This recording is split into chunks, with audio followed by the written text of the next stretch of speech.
Olá, minha galera da disciplina Hidráulica e Hidrometria. Vamos dar início aqui a mais uma aula da nossa disciplina e hoje vamos falar aqui especificamente sobre o processo de medição de vazões. Na verdade, vamos dar continuidade à aula, a parte 1, né, que a gente já abordou alguns processos e aí a gente segue dando continuidade aqui nos processos de medição de vazão. Bom, então vamos lá, né? Caneta, papel, lápis, borracha na mão, calculadora e vamos seguir. Nós falamos para vocês que as técnicas de medição de vazão elas se dividem em dois grupos. Aquelas que são aplicadas para medidas em condutos livres e aquelas que são empregadas em condutos forçados. Eu relembro sempre para vocês, o conduto livre é aquele que tem a pressão igual à pressão atmosférica, enquanto o conduto forçado é aquele que a pressão é maior do que a pressão atmosférica. Aqui nós temos dois exemplos de medidores de vazão. Um é a calha Paschal, tá, que a gente tem aqui, e o outro é um hidrômetro, um aparelho que é muito utilizado aí nas nossas residências. A calha Paschal vai ficar para a próxima aula, é o assunto da próxima sessão, e hoje nós vamos falar de diversos medidores que são empregados principalmente para condutos forçados. Que são eles? Vamos falar de tubo de Venturi, tubo diafragma, ou medidor diafragma, medidor magnético, fluxômetro e hidrômetro.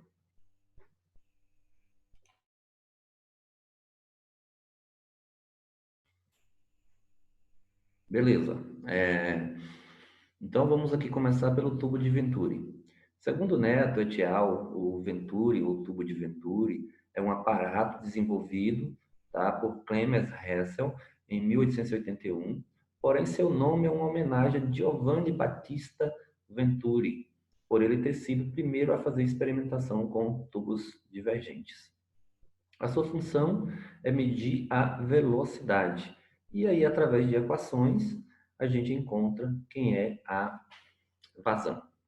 Bom, ele mede a vazão através da pressão. Quando nós temos equipamentos que medem a vazão através da vazão, a vazão através da pressão, eles são chamados medidores de primogênicos, tá? Então, o tubo de Venturi tem essa característica. Bom, qual é a metodologia utilizada para o tubo de Venturi? Precisamos aqui do equipamento e veja bem que ele tem aqui uma seção maior e essa seção sofre uma redução. Então, nós temos aqui no ponto 1 uma seção maior e no ponto 2 uma seção menor. Quando você tem um escoamento e que ele sofre uma diminuição na seção, ocorre um aumento da velocidade. Aumenta a perda de carga e, consequentemente, diminui a pressão. Tá? Então, o princípio do equipamento é tomar a pressão no ponto 1 e no ponto 2 e, com base nessas variáveis, tá? Nas áreas conhecidas da seção 1 e da seção 2, a gente aplica a equação de Bernoulli e consegue achar quem é a velocidade. Achando a velocidade, a gente acha a vazão. Tá? Então, aqui está um tubo, né, de Venturi em corte e aí permite visualizar melhor esses componentes. Então, aqui são os canais unificados de tomada de pressão, tá? Então, aqui eu tenho esses canais. Eu tenho a região chamada região convergente, então há uma convergência, tá? Nessa região. E seção de diâmetro reduzido, que é essa seção aqui, tá? Diâmetro reduzido. Região divergente. E aqui é P1 e P2, que são duas tomadas de pressão. Bom, o princípio do funcionamento do tubo de Venturi é submeter determinado escoamento a uma maior seção de tubulação e logo a uma seção contraída, foi o que a gente viu na figura. Além das medidas das seções serem conhecidas, em cada uma delas há uma tomada de pressão, P1 e P2, vimos também. Seu funcionamento está justamente na relação de velocidade e pressão entre os dois pontos. Bom, então para responder uma questão que envolva tubo de Venturi, nós vamos precisar da equação da continuidade. A equação da continuidade ela diz que vazão é igual a área vezes a velocidade. Então, como nós temos dois pontos, a gente analisa o seguinte, que a vazão que eu tenho no ponto 1 é a mesma vazão que eu tenho no ponto 2, já que não existe aqui nenhum vazamento. Então, eu posso dizer o seguinte, que Q1 é igual a Q2. E aí, como Q1 é a área 1 vezes velocidade 1, Q2 é a área 2 vezes velocidade 2. E aqui está a equação de Bernoulli. Sempre vale a pena a gente relembrar que a equação de Bernoulli trata aqui de três variáveis. A primeira é a carga piezométrica, a segunda é a cota e a terceira a cinética, aplicada a dois pontos. Como a gente pode observar pela figura que o nível central da água está na mesma cota, então a gente pode cortar da equação de Bernoulli essa carga de posição. Então aí ficando a equação agora reduzida para a gente. Bom, então vamos a um exemplo. No laboratório de hidráulica, há um tubo de Venturi instalado em uma determinada tubulação. Sabe-se que a seção estrangulada tem área 2, 10 centímetros de diâmetro, e a seção de maior do Venturi é coincidente à medida da tubulação, ou seja, 20 centímetros. Então, observe que a gente tem aqui a menor, né, que é essa aqui, que é a 2, 10 centímetros, e a maior, a gente tem 20 centímetros de diâmetro. Então, aqui nós temos o ponto 1, que é 20 centímetros, tá? Essa seção, e o ponto 2, que é uma seção menor, ela é apenas 10 centímetros, a metade, o diâmetro, né? Ligado a esse aparato, há um manômetro duplo, o qual marca 9.000 Pascal e 3.000 Pascal, respectivamente, para as seções maior e menor do Venturi. Assim, podemos determinar a velocidade e a vazão. Eu já queria que vocês observassem que, então, nós temos uma pressão maior aqui no ponto 1, 9.000, o manômetro marcou isso aí, e aqui no ponto 2, 3.000. Comprovando o que a gente falou, quando reduz a seção, aumenta a velocidade, consequentemente, essa pressão também diminui, tá? A pressão diminui. Bom, nós vamos precisar da área, mas nós temos o diâmetro, mas a gente consegue achar essa área, porque a gente sabe que a área é πd ao quadrado sobre 4, é uma das maneiras de achar a área. Então, nós vamos precisar dessa área e vamos fazer essa conversão também aqui. Está em centímetros, tem que passar em centímetros, tem que passar para metros. Então, aqui divide por 100, né? Então, vou ter que 0,1 e aqui é 0,2. Beleza. Então, agora nós vamos aqui já para a parte inicial. Começando daquele princípio, que a vazão que passa aqui no ponto 1, tá? É a mesma vazão que passa no ponto 2. Então, Q1 é igual a Q2. Então, veja bem, ó, ficou V1 vezes área 1 é igual a V2 vezes área 2. Beleza. Eu agora pulo aqui direto, esqueço essa parte aqui e pulo direto para a equação de Bernoulli. Veja bem que nós cortamos dela aqui o Z, tá? E já explicamos anteriormente por quê. Porque a altura aqui é a mesma, ó. Então, se a gente pegar o centro aqui, não tem diferença de altura. Então, eu posso cortar tranquilamente essa variável aqui, chamada Z. Bom, analisando a equação de Bernoulli, nós temos P1, temos, que é 9.000. Temos o peso específico? Temos, que é 10.000, foi dado. Temos a velocidade 1? Não. Temos a gravidade? Temos. Temos P2? Temos, foi dado aqui, 3.000. Temos o peso específico? Temos, é o mesmo 10.000. Temos V2? Não. E temos a gravidade? Não. Então, observe que nós temos aqui duas incógnitas na equação, tá? Então, nós temos V1 e temos V2. Matematicamente, fica difícil para responder uma questão com duas incógnitas. Então, o que a gente faz? A gente pega essa equação aqui, tá? E isolo V1. Se eu isolo V1, eu agora sei que V1 é igual a V2 vezes área 2 sobre área 1.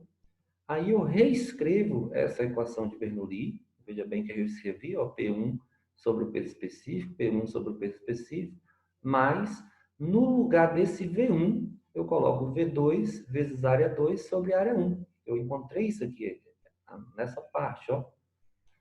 Tudo isso é elevado ao quadrado, porque esse quadrado aqui é o mesmo, ó. Esse mesmo quadrado veio para aqui, ó. Então, ele está aqui, continuou. Dividido por 2G, então manteve aqui o 2G. Isso tudo aqui é igual, então, aqui não mudou, né? A pressão no ponto 2 sobre o peso específico do líquido, mais a velocidade no ponto 2 elevado ao quadrado sobre 2G. Bom, Agora, calcular que a área foi calculada, né? A área 1 é πd ao quadrado sobre 4, e a área 2 também foi calculada, e aí nós temos aqui, a área 1 deu 0,0314, e a área 2 deu 0,00785 metros quadrados. Bom, substituindo na fórmula, então a gente vem aqui para esse outro lado, e aqui foi substituído já na fórmula. Então, os dados 9.000 sobre 10.000, observe que já deu aqui 0,9, tá? Aí eu tenho 0,0785 dividido por essa expressão aqui, 0,0314, então deu 0,25. Então, fizemos uma distributiva, ficou V2 ao quadrado. Essa expressão aqui, essa divisão deu 0,25 também ao quadrado, então está aqui, e 2 vezes 9,8 dá 19,6. Do outro lado, fiz também a divisão, 3.000 por 10.000 deu 0,3, mais a velocidade manteve, né? E aqui eu fiz a multiplicação, 2 vezes 9,8, 19,6. Bom, agora, a gente ainda desmembra aqui mais uma vez, né? Faz aqui mais uma operação, que é levar esse 25 ao quadrado, esse 0,25 ao quadrado, que deu 0,0625 V2 ao quadrado, tá? Então, quando eu elevo isso aqui, deu esse valor. Então, esse valor é referente a isso aí. Beleza. Então, o que nós vamos fazer agora? Nós vamos passar os termos independentes para um lado e os termos que estão com incógnita para outro lado. Então, vai ficar 0,9 menos 0,3, e do outro lado vai ficar V2 ao quadrado sobre 19,6. Aqui que está mais, passa para lá menos. Então, menos 0,0625 V2 ao quadrado sobre 19,6. Eu já fiz isso aqui e ficou dessa forma. Ó. Então, ó, 0,9 menos 0,3 está aqui, 0,6. Do outro lado, nós temos V2 ao quadrado sobre 19,6. Tá aqui, V2 ao quadrado sobre 19,6. Menos o que eu trouxe do outro lado, que estava positivo, e eu trouxe negativo. Beleza. Então, quando nós temos igualdade não, quando nós temos adição ou subtração de fração, o que a gente faz é tirar o MMC, tá? Então, o MMC aqui de 19,6 e 19,6 é o próprio 19,6, tá? Dividido por 19,6 dá 1, então quando você multiplica dá V2 ao quadrado, quando você multiplica dá menos 0,0625 V2 ao quadrado. Beleza. Outra operação matemática que agora a gente pode fazer. Eu tenho aqui 0,6, isso aqui pode ser escrito numa fração, sem prejuízo nenhum. Fica 0,6 sobre 1. Então, eu tenho igualdade de frações. Igualdade de frações a gente multiplica em cruz, tá? Então, fica 1 vezes 0,9375 V2 ao quadrado, tá aqui ele, e 0,6 vezes 19,6, que deu 11,76, tá? Então, eu agora isolo V2, essa parte que está ao quadrado vai para cá como raiz quadrada, e essa aqui que está multiplicando por V2, ele passa para cá dividindo. Então, fica V2 é igual a raiz quadrada de 11,76 dividido por 0,9375. E aí eu encontro, então, o valor de V2, 3,54, V1, 0,89, e Q1, tá? V1, como é que eu encontrei V1? Aplicando qualquer uma daquelas equações anteriores, ó. Aplicando qual, eu posso aplicar essa equação aqui, que eu encontro V1, tá? E a vazão, eu posso usar qualquer uma das duas equações, ou V1 vezes área 1, ou V2 vezes área 2, que a gente vai encontrar justamente essa vazão que foi encontrada aqui, tá? Essa vazão. E aí eu posso converter ela aqui para litros por segundo, por exemplo, se eu pegar esse valor e multiplicar por 1.000. Beleza. Medidor diafragma. Diafragma, tubo diafragma ou placa de orifício. Assim como o tubo de Venturi, é um equipamento deprimogêneo também, ou seja, significa que a medida da vazão do fluxo é calculada com base no diferencial de pressão ocasionada. Então, o diafragma é um pouco, o princípio é parecido, tá? Porque também vai ter duas tomadas de pressão. Eu vou ter uma tomada de pressão um ponto antes e um ponto depois do diafragma. Só que agora eu não vou ter aquele estrangulamento. Porém, o que eu vou ter agora é um orifício, que chega a ser mais drástico. Então, aqui vai apresentar, evidentemente, que você já deduz que vai apresentar uma perda de carga maior, tá? Porque a água é obrigada a passar por uma seção de diâmetro bem inferior comparado com o diâmetro da tubulação. Vamos ver então aqui algumas características do medidor diafragma. Menor custo comparado ao Venturi, tá? Simplicidade na instalação, porém tem maior perda de carga, justamente por esse fator que a gente acabou de citar, que eu vou ter um orifício, né, no centro, onde bem menor, com a área bem menor, comparado com a área da tubulação, com a seção da tubulação. Baixa capacidade volumétrica e em escoamentos com considerável quantidade de sólidos em suspensão, pode ainda ocorrer uma acumulação desses sólidos aqui, mais ou menos nessa região, e que diminuiria a eficiência do equipamento. Do ponto de vista matemático, como nós falamos, que ele juntou aí dois assuntos que nós já estudamos. Um foi esse que a gente acabou de estudar, que é o tubo de Venturi, e o outro foi o assunto de orifícios, que está na aula anterior, está na seção 4.1. Bom, lá na seção 4.1 a gente viu que a vazão de um orifício pode ser calculada por essa expressão. Tá? Essa expressão aqui permite calcular a vazão de um orifício, que diz o seguinte: CD, que é um coeficiente dinâmico, que serve para ajustar tanto a área quanto a velocidade, vezes a área, vezes a raiz quadrada de 2 de H. Aqui nós vamos ter algumas mudanças. A primeira mudança que eu explico para vocês é que essa altura geométrica chamada H, ela não vai ser mais H, porque nós não temos um reservatório. Nós temos lá, no caso, uma tubulação.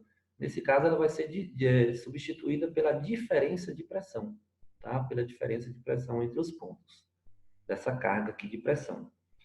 Bom, a pressão não é a coluna de litro, como eu acabei de falar, e será a diferença de nível. O CD será substituído ainda, outra mudança que nós vamos ter, a substituição desse CD por um K em função de particularidades hidráulicas do equipamento, tá? O valor de K é encontrado em tabelas. Então, o valor K é calculado por meio dessa expressão, mas já vai estar para a gente pronto em algumas tabelas. Então, aqui fica a equação pronta para calcular a vazão em um tubo diafragma. Então, vai ser um K, que é um valor consultado, a área da seção, vezes a raiz quadrada de 2 vezes a gravidade, pressão do ponto 1, menos a pressão do ponto 2, sobre o peso específico do líquido. Se for água, a gente pode usar aí 10.000, né? Se considerar a gravidade 9,8, pode usar 9.800. Bom, aí como é que calcula esse K? Aqui eu tenho um diagrama que exemplifica. Então, através da razão do diâmetro da tubulação, entre o diâmetro do diafragma e o diâmetro da tubulação, a gente encontra uma relação. Vamos supor que a minha relação aqui, por exemplo, ela é de 0,75. Então, para uma relação de 0,75, beta aqui igual a 0,75, eu vou ter um valor de K de 0,78. Vamos ver um exemplo. Então, determine a vazão para as condições a seguir. Diafragma de orifício de 10 centímetros de diâmetro instalado em uma tubulação de diâmetro de 50 centímetros, o que resulta em uma relação de 0,2. Então, de cara aqui, a gente já tem essa relação, a gente vai nessa tabelinha que a gente acabou de analisar e observa, ó, então para 0,2, nós temos aqui o valor de K, 0,6. Então, foi por isso que eu coloquei aqui, ó, que o K é 0,6, consultado na tabela. Peso específico do líquido aqui considerou 9.800 newtons por metros cúbicos. Beleza, então agora é só aplicar a equação. Nós temos K, que é 0,6, tá? Nós não temos a área, mas nós podemos achar, porque a gente tem o diâmetro. E aí, alguma dúvida que surge. Qual é a seção que eu vou usar aqui para calcular aquela área? É o diâmetro do diafragma ou o diâmetro da tubulação? Então, a fórmula é para calcular a vazão no diafragma. Então, eu tenho que usar o diâmetro do diafragma, que é 10 centímetros, tá? Do orifício do diafragma. Pronto, vezes 2G, aqui a pressão no ponto 1, tá? Que foi dada, 14.500, e a pressão no ponto 2, que é 2.500. Colocando isso aqui na fórmula, a gente tem aqui 0,23 metros cúbicos por segundo, tá? Então, a letra E. Aqui eu sempre coloco em litros por segundo, porque é uma linguagem mais compreensível. Vamos agora falar um pouco aqui de outros medidores. O medidor magnético. O medidor magnético tem a lei de Faraday, como princípio básico, ela diz mais ou menos o seguinte: a velocidade na qual determinado condutor se move é proporcional à tensão induzida por este em movimento reto, através de um campo magnético. Então, os medidores magnéticos são peças aí importantes, tá? E para fazer a medição, aqui algumas características são importantes, como, por exemplo, esse líquido precisa ter uma determinada condutividade. Então, por exemplo, uma água destilada ou algum outro líquido que não tem nenhum tipo de íon, não vai ser feita essa medida, tá? Então, o sensor medidor de vazão magnética é colocado em linha e mede a tensão induzida gerada pelo fluido, conforme ele flui pelo tubo. O transmissor captura a tensão gerada pelo sensor, converte em uma medição de vazão e transmite essa medição da vazão para um sistema de controle. Algumas características, algumas vantagens dele, né? Então, as vantagens é que não tem limitação se o líquido for, por exemplo, alguma coisa tóxica nesse sentido, então pode ser empregado na indústria tranquilamente, e são bastante precisos porque não causa nenhum tipo de perda de carga. Outro tipo de medidor é o fluxômetro. Este modelo de medidor é geralmente empregado em medições de vazões gasosas. O exemplo mais comum com o qual estamos acostumados trata-se daqueles utilizados na saída de cilindro de gás de comprimido. Tá? Eles são calibrados uma vez e ali instalados, e depois disso não devem ser mais modificados. Apesar de serem mais utilizados em equipamentos médicos, há modelos com aplicações hidráulicas, como por exemplo os rotômetros. E aqui eu tenho um tipo de rotômetro, modelo T chamado, tá? Fabricado por uma empresa, tem aqui as descrições dele, instalado aqui na vertical, tá? E que tem uma boa eficiência também de medição. E por último, nós temos aqui o hidrômetro, tá? É um equipamento de medida de vazão linear, e o que significa que o parâmetro de saída é diretamente proporcional à vazão, diretamente dos medidores de restrição de seção, os quais têm uma variação de processo como saída, o que não tem relação linear com a vazão. Então, vamos entender um pouquinho aqui sobre o hidrômetro.